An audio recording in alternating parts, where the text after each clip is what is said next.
Israel पर Khorramshahr का कहर, ईरान को मिला किम जोंग का साथ, पूरी रात मिसाइलों से दहला तेल अवीव। दोस्तों, मिडिल ईस्ट में जंग अब खतरनाक मोड़ पर पहुंच चुकी है और इस बार ईरान ने इजराइल पर ऐसा हमला किया है जिसने पूरी दुनिया को हिला दिया है।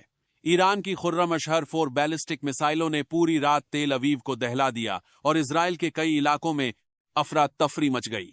बताया जा रहा है कि मिसाइलों की इतनी भारी बारिश हुई कि एयर डिफेंस सिस्टम भी कई जगह जवाब दे गया। ईरान ने दावा किया है कि उसने एक साथ कई वेव में मिसाइलें दागी और यह 39वीं वेव थी, यानी एक साथ दर्जनों भारी मिसाइलें आसमान में छोड़ी गई, ताकि अगर कुछ मिसाइलें रास्ते में गिरा भी दी जाएं तो बाकी सीधे अपने टारगेट तक पहुंच जाएं। यही ईरान की रणनीति है, मिसाइलों का तूफान खड़ा करना। बताया जा रहा है कि इन हमलों में खुर्रमशहर 4 जैसी खतरनाक मिसाइलों का इस्तेमाल किया गया है, जिनमें 1 टन से लेकर 2 टन तक का वॉरहेड लगाया जा सकता है, यानी एक मिसाइल गिरे और पूरा इलाका खंडहर में बदल जाए। यही वजह है कि तेल अवीव के कई हिस्सों में धमाकों की आवाजें देर रात तक सुनाई देती रहीं।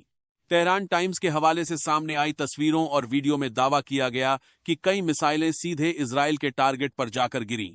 हालांकि इन वीडियो की स्वतंत्र पुष्टि नहीं हो सकी, लेकिन इतना जरूर साफ है कि इजराइल में सायरन लगातार बजते रहे और लोग बंकरों में छिपने को मजबूर हो गए।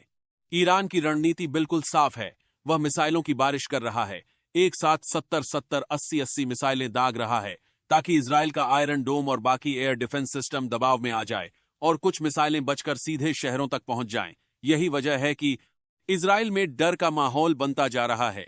इस युद्ध के बीच एक और बड़ी खबर सामने आई है कि स्पेन ने इजराइल से अपना राजदूत वापस बुला लिया है। यह कदम दुनिया के बदलते समीकरण की तरफ इशारा करता है, यानी अब यूरोप के कुछ देश भी इजराइल की नीतियों से दूरी बनाते नजर आ रहे हैं। इसी बीच एक और बड़ी एंट्री हो गई है और ये एंट्री है नॉर्थ कोरिया की। किम जोंग उन ने खुलकर अमेरिका और इजराइल की कार्रवाई की निंदा की है और ईरान के नए नेतृत्व के समर्थन की बात कही है। यानी अब चीन और रूस के बाद नॉर्थ कोरिया भी खुले तौर पर ईरान के पक्ष में खड़ा दिखाई दे रहा है। उधर ईरान के सुरक्षा परिषद प्रमुख अली लारिजानी का कथित बयान भी वायरल हो रहा है, जिसमें कहा गया कि अमेरिका ने ओमान के जरिए युद्ध विराम का संदेश भेजा, लेकिन ईरान ने साफ कह दिया कि जब तक इजराइल मौजूद है तब तक किसी भी तरह की बातचीत संभव नहीं है। तो कुल मिलाकर तस्वीर बेहद साफ है। ईरान मिसाइलों की ताकत से इजराइल को लगातार चुनौती दे रहा है। तेल अवीव से लेकर कई शहरों तक धमाकों की गूंज सुनाई दे रही है। दुनिया के देश भी अब धीरे धीरे इस टकराव में पक्ष चुनते नजर आ रहे हैं और अगर हालात ऐसे ही रहे तो यह युद्ध सिर्फ 2 देशों तक सीमित नहीं रहेगा, बल्कि पूरी दुनिया के लिए एक बड़ा संकट बन सकता है।